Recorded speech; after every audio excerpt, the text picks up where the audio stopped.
na ohwe domo a na no kwasia da na ya kwaside to sumi no bepiem e okumawu na nya asem ketwa kra na nanom aman hene abrempon no suba ho ni nyina behwe sedia mamre ni amane kwan so omusi di afashe na afashe emfie be dunkunu na ebin koso da na berima safotwene bo akodua baaye na oye se David atia kan bia no ye behwe na wasa kenya mu bim na de na nanom yeye mfia hasani akire no wasa kenya mu Kumawu afa no ntoma pa de fra nti ekoso de yisempo be sase amaye hu eye pictures ni videos a Opemsuo radio kopie mu ho ye de nyina esum yetifo na bakosem eda ho anope ye hwe eno edi ho komo general Papa Nantwie afashe ebi mu tidina na fashe de Kumawufo okofa ne asantefo nya ne hefa na mfunyini bi na wohwe obi hu ye obekaso na de na onkofo matete ne ma ayo mu hu ne nyina kasa ne nya waseche ye mfamfiri apakosema ma Kumawu be nya sa afashe sebi yedi afashe ye botwene bo akodua din ewom se enam ne so de oyeye akokudru nya ye boaye ena ma sane mo ye huma mintio eba Papa Nantwie afashe na so eba ya ansa na asantema akora beba around 1691 kopim 1698 na ohene bi a no di patem ho ensase ne so this is a friend of Fram Plains no le friend atala Fram ono na odi sansase ne so na Kumawu hene sabre na Kumawu ye frɛ ho Opemsuo na Kumawu hene wo ho na frɛ na Kofi Fekan na ono na opese okoje nsase no na nkrofo ibiri aso ahwese ompesom ne atara Fram ekoje eko na so mokwa no madinkugu nti oye se obekọ no ne na akọ nti anso no obekọ ne na akọ no no oye so obekọ omomni huhum nsem nti huhum fo no eka kire ne se awoso oye ne bi ede so na ho den hwe ansa no watimi akọ nti ade ba akọ ne se awoso okofa Nantwie mantam no nti okoto Nantwie mantam no ena okum Nantwie no ena omoma ne de Nantwie no si Nantwie no fom nti ade chen no na Nantwie na hyehye no mse onyi Nantwie na koma na oyi a baby a na Nantwie no koma ntam no efro papa ase nti baby a mokoye afashe na no no no na efre papa ase nti onkoyi Nantwie na koma na oyi Nantwie na koma na wo se omo buru no papa ase hene no ena omo atwam ho no wo se omo buru no nti omo buru no na o hese wantimi enwu a bro no mo bro no wantimi enwu a na ese obenya ahodo betimi akono kontoko na obedi nkunim nti e ma ne kofa eye aboa na koma no o fa nya na papa ase hene bro no obro ni wi no ye se ne nam na aka no mema na omo ho mo giri se ompesom kokon no omo eme fa ne nam ni bi nti obi ankofa ne sekan se oba betwa bi ti kofa sekan ne se oba betwa bi a na omo bro omo di nua na o free papa ase no dua na omo kutu mantam aboa no ho no mo bro ntomo bro a otimi fa aboa ne honam no bi de kɔ na wa ngu dia na ese wo hoden na ese obetimi akontokwa no nti omo ye sa no mkɔkɔ sa ntokwa na sa ntokwa no mkɔ wie no omo di nkunim na nema bibiri wo a ntokwa no mu ne free ba e be kan asante ho ebi ni se de nananom a cha e friend krobonche no agogo hene ehọ na ofori krobon ho no nya asa ache no to no di kan se bi oha ewa asantmemu e ma ahemfo akasunya agogo hene uyi firi ho a no mo obosum kese bi wo aye atara Fram na asase so anon fe na aban na aban chiriye no asisi abedan ban chiriye no ho no so firi baaye na na sabre no nkuru bi te se atibubu basa ene kwaman sesere kwaman no munyina aka Kumawu ho to munyina soso enya omotefa wo na ntokwa na chi no ma Kumawu hene gini din ama okoba bia na manfo bundi no bundi enu ti koba se asante hene abra chi asante yo ka se de wasi agi din wo ba bia na mana ne din adru ayete endin tre ha no na ese wa ite se prekese onama na ne ho ka no edinanim ntu be ha ahemfo nyina no Kumawu hene enkwa na bu to da bu se prekese eda chine na pampam nti ya afacha kane no nanka mfie mienu bia no se ekoba se bibia nsi ya mfie mienu bia nanka yedi na mejidi se nam se we ni di ye na ache nti no ama Kenya animemu nana dia wo de kakra be so o de America no jo ofi mamitio nsuri am dase fi hwe enipa ko hia Kumawu ndia hwe mfoni ewe ya na ode nye pa chese ekwa akiri ehu da ubo no ekwa akiri na fidu asa afahye enye bibia se eya afahya yeye ede boa ye ho de ko akon enumu na edinya emema wa oji hu di sampa wo ye bema a ukokko yeye no sa afahye ena yeye ede yi mema mbekọ akon nipa odi kan kwa de no homa se ofasa njihye ni mu bema Kumawu hene nti ono na duru ho a okutwa nam ni bi du twa nam ni ebuna ifi se ohina na odi kan a oyesa na Kumawu hene otoso insia ebra ekono atafa mkono ba so no na odi abotuntu no chefom ade achi na yese abena chese ori a eyi emuntutu nyasem ketwa na Kumawu hene no abi papa nti na mso ma obenya edin se adofo ahye yese wa bina wa ahye se wa bia nkasa obi abia enu nti no ebra okotwa nam no dikan twa aboa no akoma na yese saa edua papa no opan bia na ade bono eno da nchen a ade bia won sa beka bia se kantankranchi se ye etu ni na mo de bono abra wanwu nti bra otimi etwa na omo ye ne sa na wanwu no na yese ampa ujabrane no tuma adehye ne se wa ugidi se wonsoso obetimi akotwa bie no na wonsoso akotwa bi na fedu ade wom ne se we yemfe ni kan na etwa sa be di kan no mo sa fashion no omo bire omo ho ene moto nyina mo tafre bi edi moto be bia so fa bia mbo mo ban se de beye na beti ma fam akotwa bi ko na wo kono eye susu mu ne ho na bi jebibia bi wo mu to so be no ho ono na ono di kan wa be na da nti wo bakoko ni bia wo so be ho nti sa na mu kotwa emfa ni kan tina no de course wo bubu so mu no so ensu ahodo Kumawu no na ebo ye ho ban de so wanko bia kora no wo ko bi so ko bo mba mbo mo ban asa na obi twanam no nti no afi bia no we nya afi bia no mu ye ima be mfie mienu bia no mu ye no mbe nso so a ya kwesi de to so mienu akwesi de to so mienu wo afi ni mu ana sa afa hye no ya na eba so na mpempi no ana se de bia da omo ya Kumawu mani na wo brono ana se kura omo na omo je emu abodin no etu hwemu a we tete na yin se Kumawu brono bi efe ho no apebi akere omo ne twa nam ne kese pa yin se omo na omo je trophy no ho na mema no wo eduru bebi na yin se besorofo omo soso na ekotwa nam ne kese do be twa kese no na yin se mo na maje trophy no yin se ho ne ye ka se mema gu ha so enu nti no Kumawu de afashe we no asaba no ade a eyo bia ni je base mfie dunkunu nie ana sa afashe we se eni bida kem atiakem se be masafo twa akudu asade aba no na ni nyina mu sa akofa eyo nyuntuni kese de abeta kire se Kumawu de obia Kumawu na ade ba ko a yesen hu no abre ne manfo twetwe nkwanwa ne se sa afashe ba ye nya Obama ni ntwa nam ni bida na no na be matena ase se afi wedie na wodi ni de oba obetwa enam ni bi no ye manka nti ye shema ni nkran pa na nanu kwasi ada no ye nya oba e ma ni twa bi oba ya santoa ma ni twa bi a o ka me ma ni bebre gu nachi e ma ni twa bi ya soa no ana fidi a won twa bi ye soa no pa mden nam kro no ba himfi nyina be kire bibia ma ye hu sampa se same ye kwa Kenya ya santoa obeboa ma yedi nkunim ye de beba ewo DJ Simple ba hwe ede amaye na nya asem na nanu ma hini so boa ma ne ye fe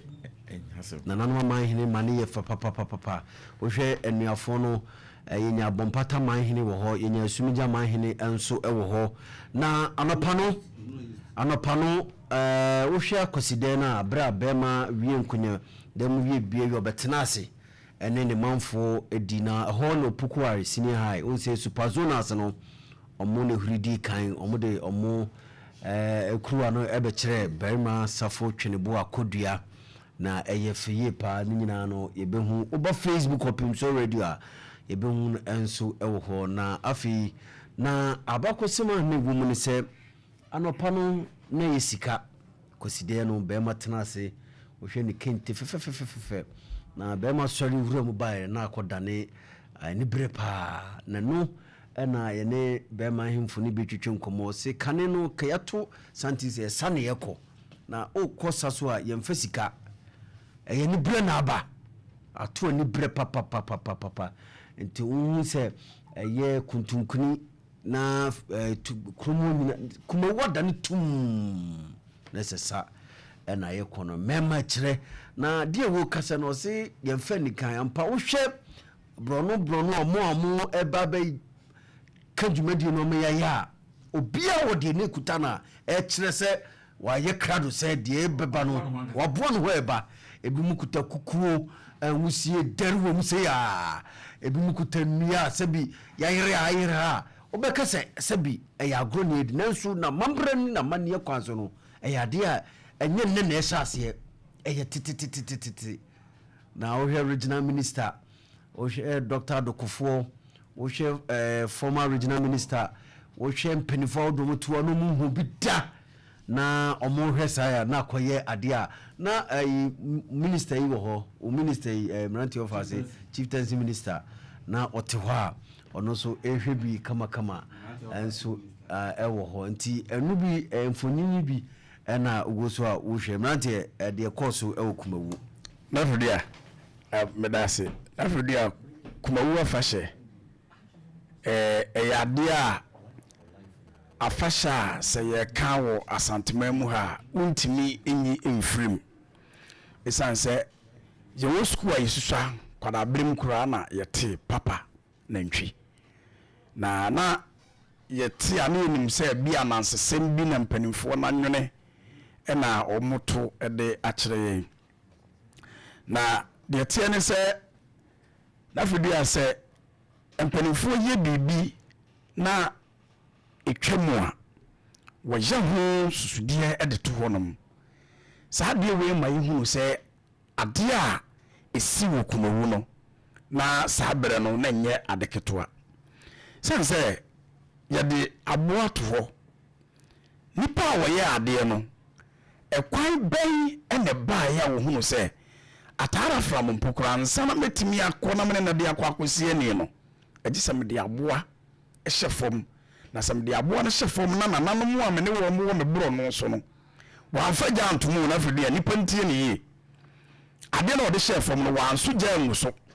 ena wa moja furuma amfa nto so wode hye fom edi sa ade ya chi ye no na enam na bene etie musa se hwanom ena kototo nam ne fom ho anaso kono ama na bene ye aha ene die hia me enunti na mrantie na ekotwa nam no wo mu nyina te krom no dodo na afiri krom no wo ma bete abakwasem no etumu se nya nikan ene ade ye bibi no wo mu pese wo mu sa kire se ye nananom waade ewiase ade bi ye sunsumsem no sunsumsem ana ade bi azo ye honam mu ade no so esa ye honam de etinya ade se wo betimi akọ se wo kwa akotwa ne kwa ena ade no so nya ade so na afedi ye ahogoro so ye anibre enu nti se wo mu ni se saa ne ma we se ne koswa saa ne ma we nya ade a ya ade a ye afefe de se binum hu ni se efe ye kwa akoye ne de akọ sanse na ya ade a wo so koye na daache wode to won mo kira akokuduru a berema amase akokuduru Kumawu man wo mu ewo enti se hu saa ne ma we na ya me yenye ne se ebia ya ade bia na efe bi ene wo mu ye to won mu anu no kire se wo mu agya ho a wo de ko enu nti na asasante wo ye bibia na eho abakwasem na eda ho no nti enu ne nne ama ehunu se ampa se emfie edunkron abia ye na ebinsi biem bepem se na nei ena nana eye bafo na dawoma wahwe amaya ene ye hunu se na eyampa se asi na nya de bi se sabi ye wo school a na ya na asese bi na ase wo moto e de akyere na ye nhwe hu se eye aduanafo ba ma tribu akudua sabi duanani kan enu nti na hu se eye asante achimbo mpata ene nana esuminya omo susuko omo nyina ye anuafo ena na wo ka kukuo bi asem kukuo no eye aduanafo kukuo saa mrante ne kotwa ye no omo nana saa asosa agya no ede agum sanse aduanafo nko ana nananom kire se ohunu se osuo beto anase ohunu se osuo mu na wobobo jafuruma na wode gya agum na wode bode atum onya de sini suo ne mpe o se suo ne te eni ti saa mane ye na ehunu ne ho ni nyina no dodo na no aduanafo no ka ho bi ena omo ye ya ene ye de hunu saa de ewo na fedua na kakra metimi aka afa ho no yo general person de kakra bi ka on se no ka aduanafo mo akene boa no ye ahodo ba miensa ya na retarte kraman ne de no ba ko so ye apotro no na ba ko so ye ja buchi amiensa ekoma akene boa no ho o sembo sa na mo totem no eka ho bi na ebi amrante office be boy wa de hu se na bema Kumawu hene ba free bi pemsan eno na wo ka se na amukita bibiti dua bi ba no pemsan ade ba ko a ema hu se bema ba ene pemsan na pemsan no eni kwa se o sabi sasuma ne ba yin twintwa na namu dabi e so ba kwan mu nti yesu ade no brafufo bi e besa akọ afase ni bi na ya amrante ense ne so se wo ko Kumawu a odwumadi bi se ne hu se bema ba ase a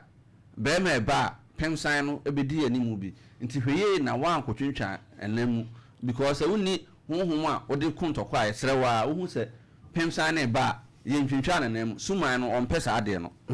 onpesa ade no kra nti obehia bema so se de no omusidi ne namu no obeka so bi akodi bani bi na ye twene ko benkunu atwena banifa na se de wo sia sa ne tumana bonu wutu se na enye se ye agudi bi oho eni bre so paara na oye no mani je ho se do musi afache na mitimi se command nkrofo ache efa afache ho no kra pa duma bi ni se wutu se command nkrofo eti na ya yem se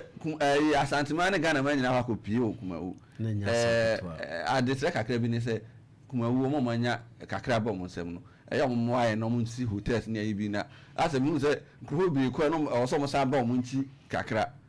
aso mo shere nipa ibiri hu se mo nya ba bi entena ho no nti Kumawu going forward businessman for no mo Kumawu mpatem ho no so mbetumi ayi bi kakra ma na amafo ko mo nya ba bi ara fi se nipa ibiri no sa beda afija ase ejuso na ayi no ase said anti bi sa ho no na mu afase ndi ayefe fi se command nipa ache o matwen a na ebi ma bema ye bema yo na wo hwe nananom manhena enra mepiem anso kwanta manhene one omame ebepiem ewo ho obogu manhene ebepiem ewo insuta manhene bepiem tepa manhene su bepiem dasibre mampo tu ono ankasa ne ba adwura enso eba se omra emeta akire na enye fefefe enso wo ho na hwe nananom abrempa drobon so eba na nyasem ketwa kura na ejeso kwaso ehene enso eba ho nananom aka musu nyina beta akire ema adwumadie no eye kama na boku eba mintiwo na fredia de na general eka no se ekoma de nipa wo afahye ho ampa kanka ne ye mabunu no kane no na ye kan afahye asem ana ekame akoye se bibibi ebewurawura mu ntie hu ne se ya abosom sem ne ade ade nso ene de ye ti afahye ye pe abo epina kohwedi etwie ho na no de esi Kumawu minya bipa na mekonso BBC me kwan na unam social media so ahwese danka na nipa metimi esi ni PS ni ta se mabuna na ewo dwumadie na se wo hamo pedu wotwe ebenya mesiriwafo ne kokorafo de be wo hamo ebu pedu no bi 20% no ba mabuna ni de 80% intimate afahye no bi atete aka mu wo santimemu na no ma hene ni abrempofo ma afahye ni nyina da se de bema Kumawu bema akire so wo bema ampa sa tia ke mu fie dum kunu akiri nie na ye se twa papa na hwe se de ya pagam nke hu sa de de tike mu na nka ne foforo mu ye se paga eya na emu odin na so be metimi ya paga papa ma papa aduru se ya mfinhye mienu akira ye sa besi so de binim se ebe chense kwanti esre nananuma mahene ne nananuma brempomfo no nyina da wafahye no ni nyina no yenhye mu kena se ye kan se boni modernization abewura mu nti ye di afahye bi ni se be ma ye a ni nyina beauty contest ebewura mu amayi omuso nya omochefa afenso mebu na wom ye wi afahye ni nyina so to ne nsa frɛ ya de nyina shatawali begyina mu na afredu a wawo nipa ai na nya asem kuma ho se nipa begyina mu na nya asem to akra na nyina ye hwa na denya asem ahene enso eba na na kukusapa gogo mahene si anemu ono so eba ye ebe tanachi kontina asem ahene ono so na ohunu ewo hono ai basa ono so bai ono so eba to so na afredu we nyina ye hu nkabo mu a ede aba nanoma mahene wi na nanoma aduanafo kotel mu ne achi a asonafo ko abretufo ko ye asachirifo na asene nanoma nyina kabo mu kota ba ma achi de nyina hwehwe no nkabo mu ye nyina afri won so a tourism aye kan na ebi anie ena na January kase e besere won ma kakra wo won mu nsem a won firi Kumawu no hotel no so ebeboa afahye ne basa na obi kɔ no wonya ba bi na eya na nipa na edwene won so won kɔ ana wonya so bɛkɔ no wonya hotel papa ada enya na ama na soma dweno a ne nyina abeboa ti ebesere se dem di kankana nanoma mahene ne abrempomfo no yesere mu de atete akam afahye ne nyina mo nsa nkɔ famra ye mabura na ya ba no ye ni je hu papa mo de ba ye nyina de besom ni apagya ama na koso aye kese na afedu amedase yo ade obrem kakra bebre no kɔ pese uyi afasha ya santima nyina edia it is de dimu tintimai pa kese o se wudura ene akwesida fi honma yewo nkuru ahodo o so afasha ahodo mu die ebi ne papa ya na anu akwesida etwami ekɔ so Kumawu yi ofra ba ebi ti se kukufu so a be ma kukufu on so Opemsuo afashe ho ofin so mu ani nko nti o sa emiaye nkuru ahodo na omo so ewo mu ankasa afashe abu wa mtum safra mansan se de kɔ so Kumawu yi tinni ade atiaka nyina no ye be se ni na betimi asan aba na etimi aboa matam bia no amamene amane etimi agyan na so fedua yo yenko Facebook na me ready comment kakra aba na ye ma afrefo enso embremu abie we eye Esther Dua or say well done Esther yedase Mohammed Amadonko say good morning na Fredua, how are you and your team? May Allah bless you and your team, good work. Amo Karens Charles or say God bless Asantemai and Kotoko hinin. Kwajo Derry was watching live from Berima or say Kwajo Pali from Fantini Times your boy Bubulebu Benji in Fancy was watching live. Greetings to Okumkom MC at Chumawabia just south. We be watching Eddie Free Nebing was watching live in Penini at Nasi. Starboy was watching the show live and clear at Ahafu Mim Airport in the Odiaban 0596 259 444 0596 259 444 0560 180880